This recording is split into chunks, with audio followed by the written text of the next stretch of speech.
Hey aspirants, welcome to Azhar study channel. নতুন ক্লাসে সবাইকে স্বাগত।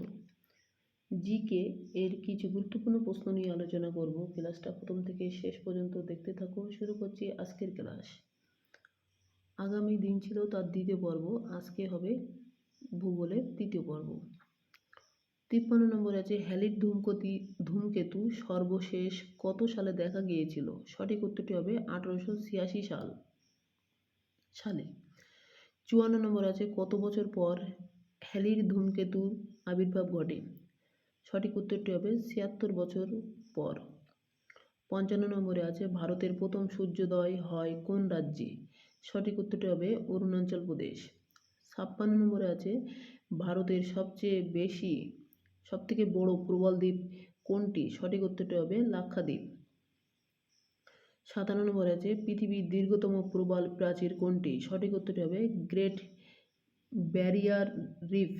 58 নম্বরে আছে, বায়ুমণ্ডলের সর্বনিম্ন স্তরটি নাম কি? সঠিক উত্তরটি হবে ট্রাপোস্ফিয়ার।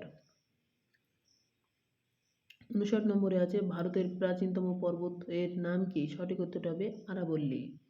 60 নম্বরে আছে, পশ্চিমবঙ্গে এই সর্বোচ্চ পর্বতশৃঙ্গের নাম কি? সঠিক উত্তরটি হবে সান্দাকফু। 61 নম্বরে আছে, ভারতের সর্ববৃহৎ তৈল শোধনাগার কোথায় অবস্থিত? সঠিক উত্তরটি হবে জামনগড়। 62 নম্বরে আছে, ভারতের দীর্ঘতম বাঁধের নাম কি? সঠিক উত্তরটি হবে হীরাকুদ। 63 নম্বরে আছে, ভারতের কোন রাজ্যের বনভূমির পরিমাণ সবচেয়ে কম? সঠিক উত্তরটি হবে হরিয়ানাতে। 64 নম্বরে আছে, ভারতের কৃষিভিত্তিক দ্বিতীয় বৃহত্তম শিল্প কি? সঠিক উত্তরটি হবে চিনি শিল্প। 65 নম্বরে আছে, ভারতের সাতপুরা কি প্রাকৃতিক পর্বত? সঠিক উত্তরটি হবে স্তূপ পর্বত। 66 নম্বরে আছে, কোন মাটিতে জলধারণ ক্ষমতা সবচেয়ে কম? সঠিক উত্তরটি হবে মরু মাটিতে। 67 নম্বরে আছে, আশ্বিনের ঝড় দেখা যায় কোন রাজ্যে? সঠিক উত্তরটি হবে পশ্চিমবঙ্গে।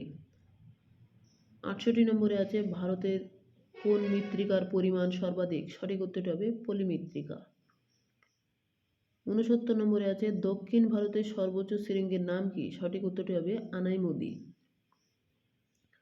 70 নম্বরে আছে, আন্তর্জাতিক ভূমিকম্প সমীক্ষা কেন্দ্র কোথায় অবস্থিত? সঠিক উত্তরটি হবে মার্কিন যুক্তরাষ্ট্র। 71 নম্বরে আছে, কোন হিমবাহ বুনো গোপাল নামে পরিচিত? সঠিক উত্তরটি হবে সিয়াচেন হিমবাহ। 72 নম্বরে আছে, ভারতের জাতীয় জলচর প্রাণীর নাম কি? সঠিক উত্তরটি হবে ডলফিন। 73 নম্বরে আছে, জাপান সাগর ও পিত সাগরের মধ্যে কোন দ্বীপের অবস্থান? সঠিক উত্তরটি হবে কোরিয়া উপদ্বীপ। 74 নম্বরে আছে, পারস্য উপসাগরে কোন দ্বীপ অবস্থিত? সঠিক উত্তরটি হবে বাহরাইন দ্বীপ। 75 নম্বরে আছে, এশিয়ার বৃহত্তম নদী কোনটি? সঠিক উত্তর হবে ইয়াংসিকিয়াং। 76 নম্বরে আছে, এশিয়ার সবচেয়ে খরস্রোত নদী কোনটি? সঠিক উত্তরটি হবে সালুইন। 77 নম্বরে আছে, ব্রহ্মপুত্র নদী তিব্বতে কি নামে পরিচিত? সঠিক উত্তরটি হবে সানপো।